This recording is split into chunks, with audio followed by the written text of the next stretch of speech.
कन्हैया गोदी में खेलते रहे, लेकिन कन्हैया की नजर पड़ी आकाश मार्ग से एक दैत्य आ रहा था जिसका नाम है तृणावर्त। कंस ने भेजा था। कन्हैया ने मन में विचार किया कि यदि हम ऐसे मैया की गोदी में बैठे रहे ना तो तृणावर्त आके हमें उड़ाएगा और हमारे साथ साथ मैया भी चपेटे में आ जाएगी। इसलिए पहले तो मैया की सुरक्षा करो, मैया को अलग करो। तो कन्हैया ने गोदी में लेटे लेटे अपना भजन बढ़ाना आरंभ किया। अणो अणियान महतो महियान, बलि के आ गए थे त्रिलोकी की भिक्षा लेने के लिए, बामन बन के गए, बामन अंगुल के। बोलो राधे राधे। लेकिन जब वचन ले लिया बलि से तो विराट रूप धारण किया। बलि को परमात्मा का मुख भी दिखाई नहीं दिया।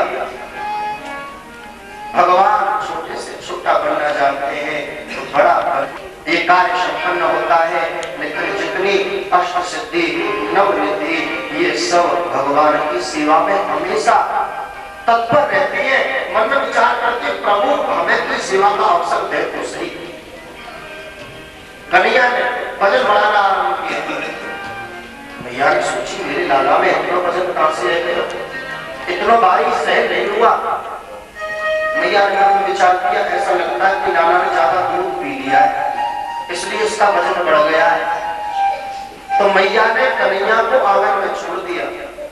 मैया बोले लाला देख थोड़ी देर तू खेल कूद ले, जो तेरा सर्व दूध बच जाए वो बाद में मैं तुझको खिलाऊंगा। छोड़ दिया आंगन में। मैया अलग हो गई।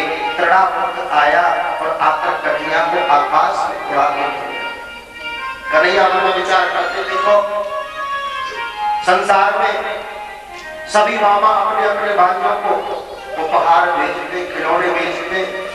कन्हैया सोच रहे हमारी मामा भी हमारे लिए खिलौना भेज रहे हैं। पहले तो पोतना नाम की गुड़िया भेजी, तोड़ मरोड़ के फेंक गई, और अब तो हमारे लिए हवाई जहाज भेजा है तो जरूरी यात्रा करेंगे इसके ऊपर। तृणावर्त उड़ा के ले गया कन्हैया को, और कन्हैया ने बैठे बैठे पूरा ब्रजमंडल घूम लिया, वृंदावन घूम लिया, दान गली, बाल गली, छिपी गली। और वृंदावन घूमने के बाद जैसे तृणावर्त ले जाने लगा मथुरा की ओर, तो कन्हैया ने फिर भजन बढ़ाना आरंभ किया। आगे बढ़ने का प्रयास करता है तृणावर्त, लेकिन आगे जाता नहीं, नीचे की ओर गिरता जा रहा है।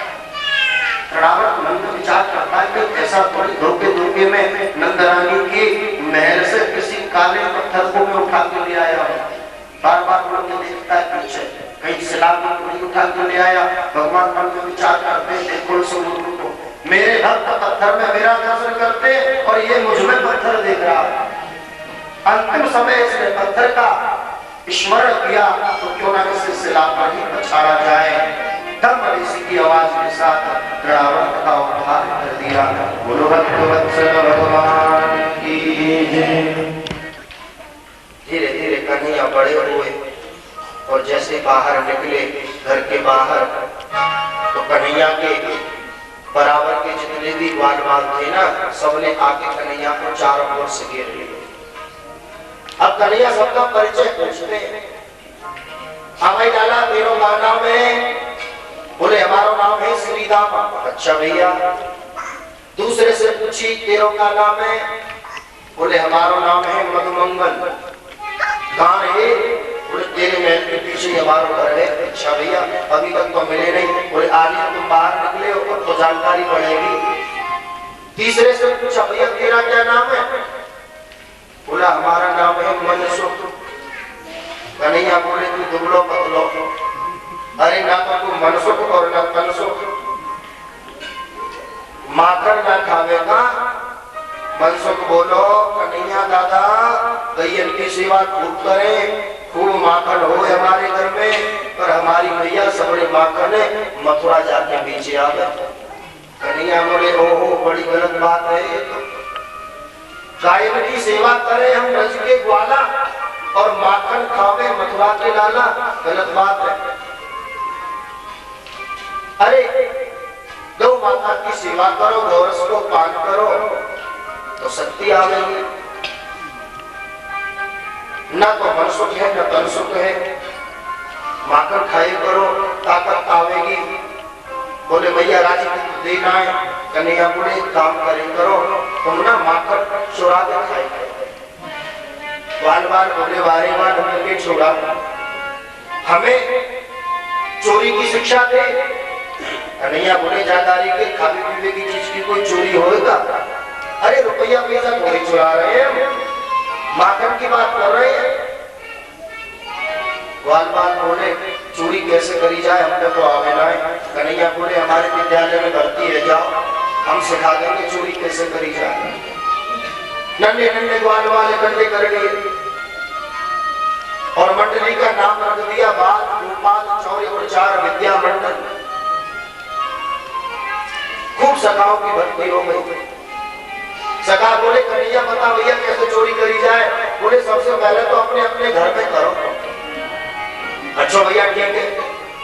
सब परिवासी अपने अपने घर में गए, सबने प्रयास किया, कोई सफल हुआ कोई विफल हुआ, और जो पकड़ा गया तो उसको डंडे भी पड़े। दूसरे दिन सब एकत्रित हुए, सबने अपनी अपनी बात बताई। श्री दामा बोला कन्हैया भाई ऐसी युक्ति तो पहले तो ना बताई हमें, भाई बड़ो मजा आवे चोरी करके माखन खावे में। देख हम तो खूब खा के आए, अभी तक पेट भरा हुआ है हमारा। सबने अपनी अपनी बात बताई। दूसरा ग्वाल बोला, बोले मैं तो माखन खा ही रहा था, भैया ने देख लिया, छड़ी लेकर पीछे भागी, मैं तो भाग के आ गया, अब तो घर में घुसना भी खतरे से खाली नहीं है। तीसरा बोला, बोले मैं तो माखन खा रहा था, भैया ने पकड़ लिया, इतने डंडे मारे, देख अभी तक पीठ लाल हो रही है।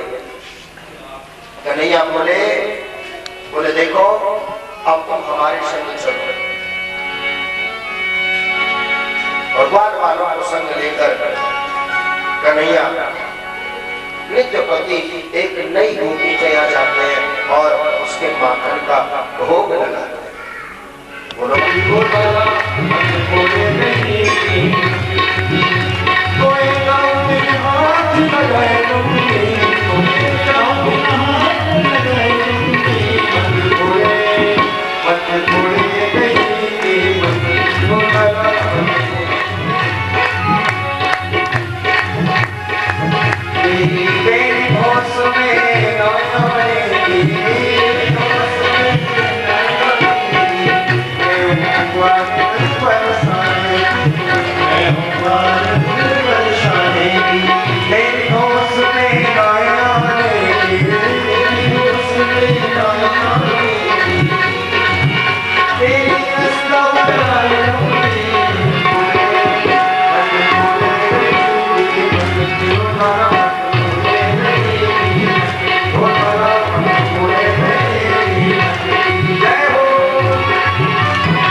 सखी कहती है भैया हम झूठी बात तो कहीं आई नहीं है, साची साची शिकायत कर रहे हैं और तेरे लाला की सच्ची सच्ची गलती बताएंगे, मगर पहले तेरे लाला को हमारे सामने तो ला।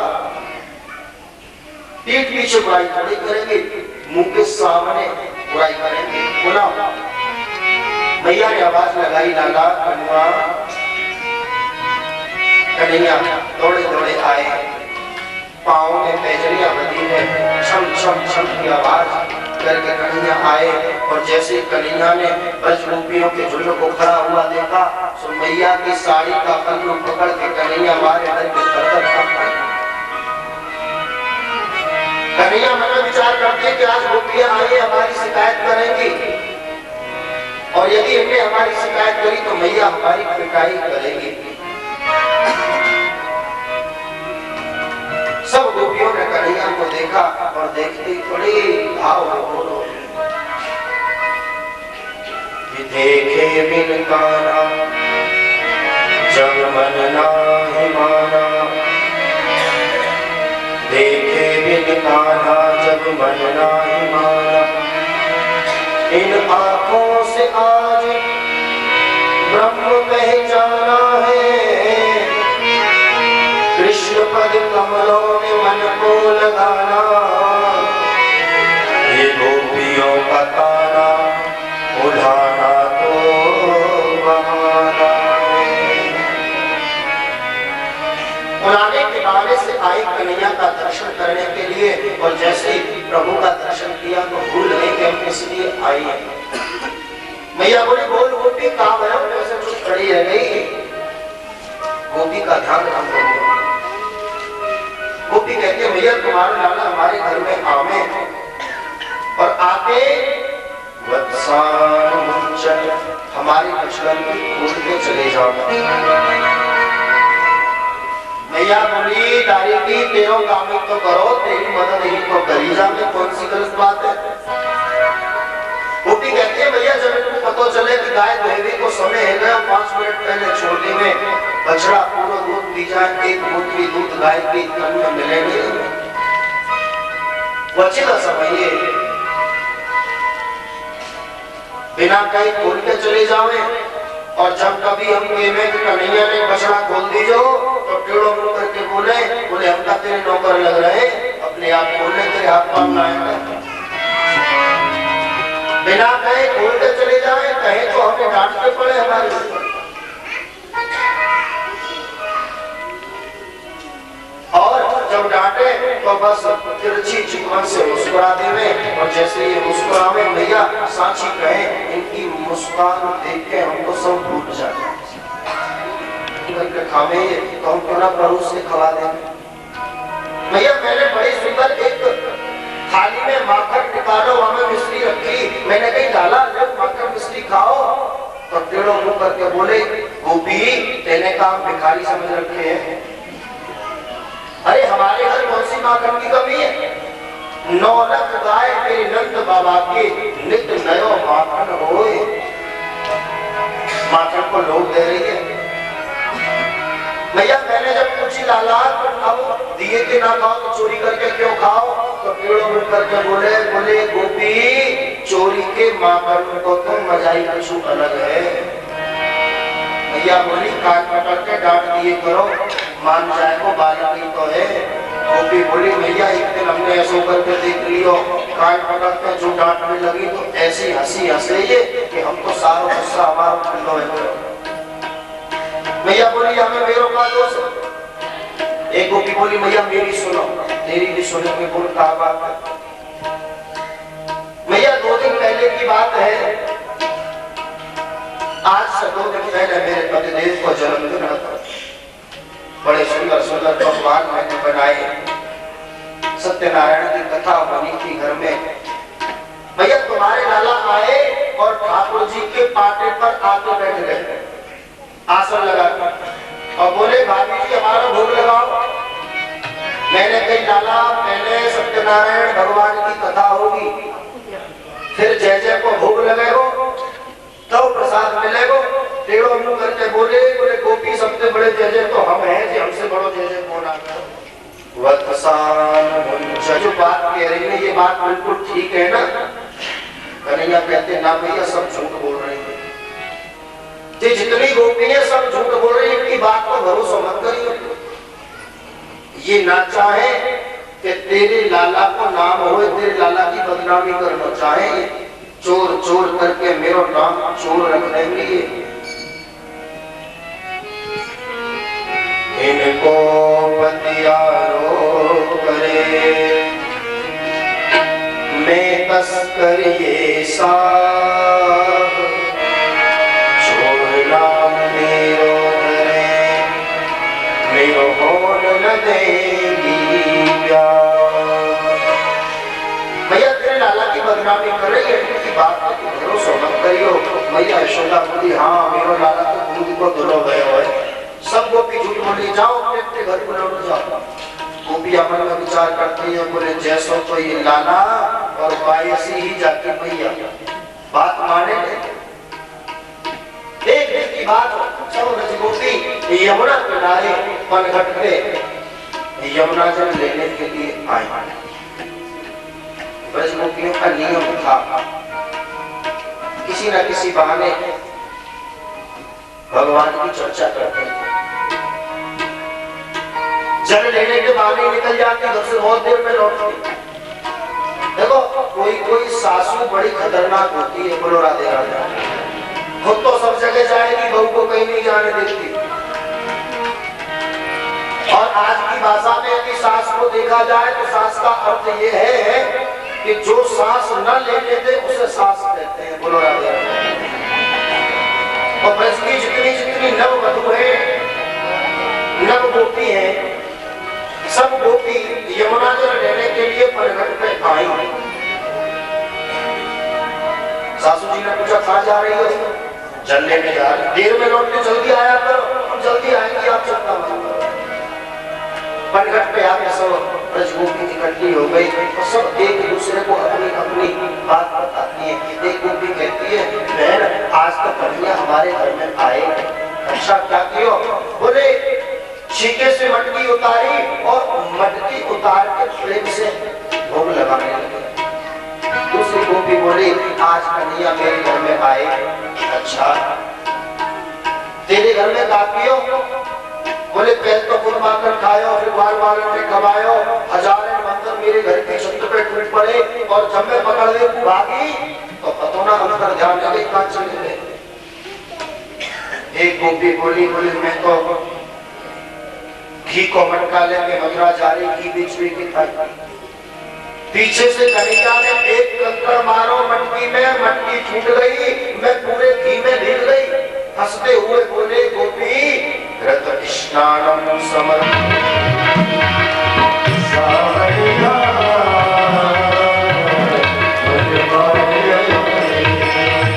सावरी सूरत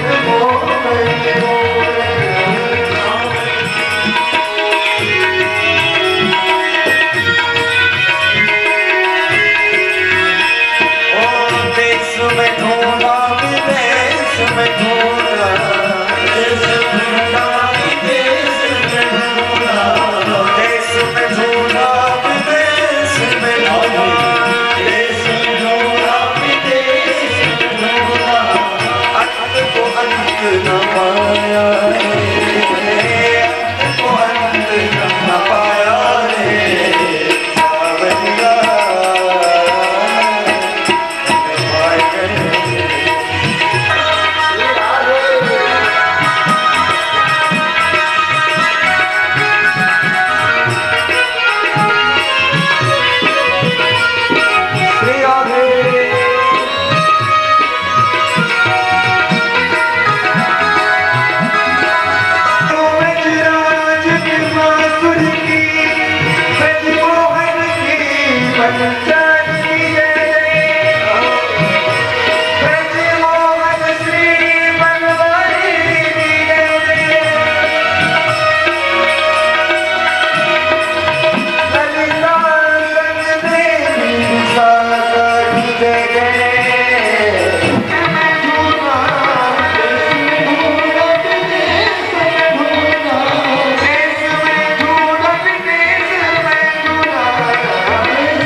सारा माखन आंगन में ले लिया, जरा सी भी जगह छोड़ी नहीं। कन्हैया बोले भैया सब छुप जाओ, देखो बहुत ही आनंद आएगा। सब ग्वाल ग्वाल छुप गए। उधर प्रभावती परगट से चली, जल की मटकी लेके, सिर पे घड़ा, घड़े पे गंगी, तीन तीन मटका पानी के सिर पे लेके चल रही है, पैरों में पायल है, छम छम की आवाज आती है। जैसे ही घर के पास में आई, ब्रजवासी बोले लाला कन्हैया देख आवाज आ रही है, प्रभावती आ रही है। कन्हैया बोले साथ में रहना बहुत आनंद आएगा। प्रभावती आई और आकर के घर की द्वार की सांकर खोली और सांकर खोल के जो पहला पग बढ़ाया और जो पग रखा घर के आंगन में और गिरी धरा किसी की आवाज, जो प्रभावती गिरी सब वाल वाल खिलखिला के हंस पड़े, कन्हैया भी हंस पड़े। प्रभावती गिरी, जल की मटकी छूटी, माखन में पानी मिल गया। अब तो जैसे जैसे उठने का प्रयास करे वैसे वैसे और गिरती जाए। प्रभावती बहुत कुपित हो गई, बोले कन्हैया आज तूने बहुत गलत किया है मेरे साथ, तेरी मैया से जाके शिकायत करूंगी, छोड़ूंगी। माखन में लगभग लिपटी हुई दौड़ी दौड़ी गई मैया यशोदा के पास में जाके गुहार लगाई, ओ नंदरानी बाहर निकल के आओ। मैया यशोदा बाहर आई, प्रभावती की दशा